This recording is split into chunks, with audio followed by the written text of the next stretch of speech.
Wimbledon supporters have criticized the organization of the queue after increased security checks slowed entry, causing frustrated fans to leave.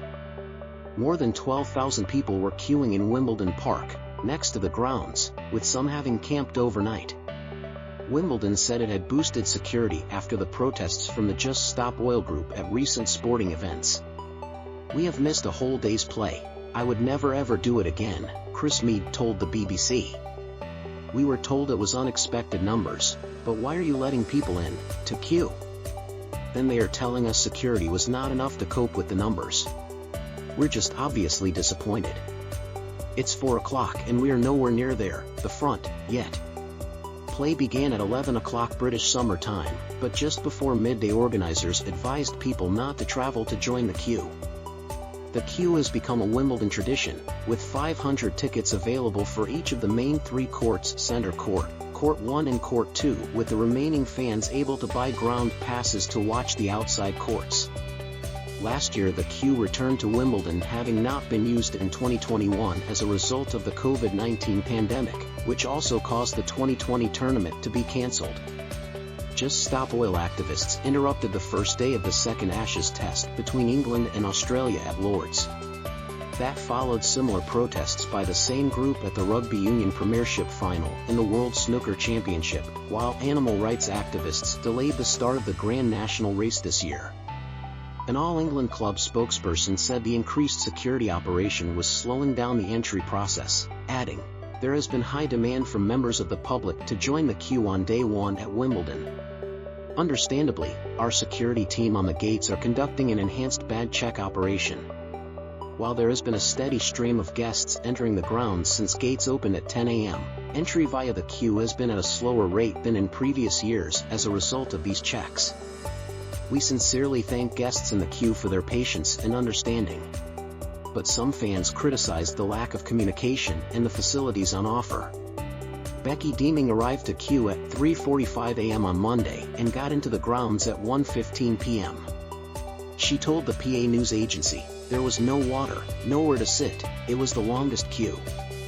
Everyone around us had done it multiple times and they said, 'We have never seen it like this.' People were getting up and leaving." Operations Director at Wimbledon, Michelle Dite, told the BBC delays in the queue were due to extra bag checks being carried out by security.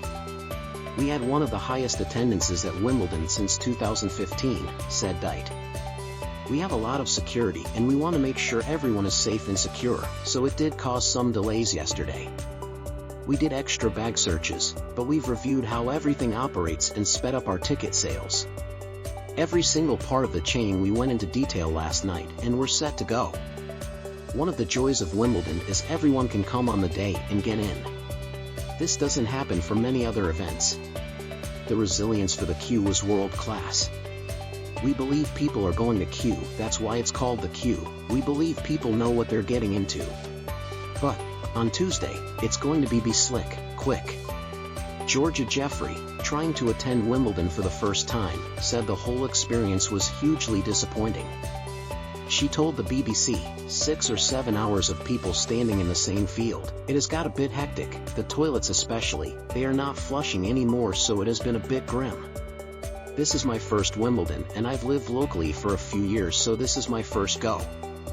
It's just disappointing, especially for the people that have come so far." Sally Bolton, chief executive of the All England Lawn Tennis and Croquet Club, told journalists there is 100% bag search and selective body search at all gates.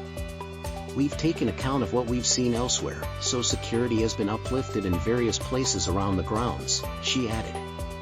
"We're extremely confident the measures we've got in place are the right measures and we're ready to deal with something if it happens." Earlier on Monday, the Wimbledon Twitter account said, "Our grounds are set to be at capacity today, which means those already in the queue will be waiting several hours for admission. We advise people intending to queue today not to travel to Wimbledon."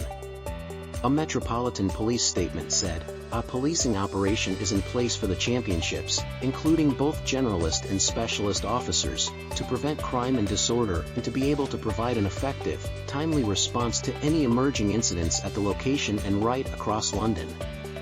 Warnings had also been issued around potential disruption to train travel after Train Drivers Union SLEF said its members would withdraw non-contractual overtime with 16 of the country's 35 rail operators for 6 days from Monday.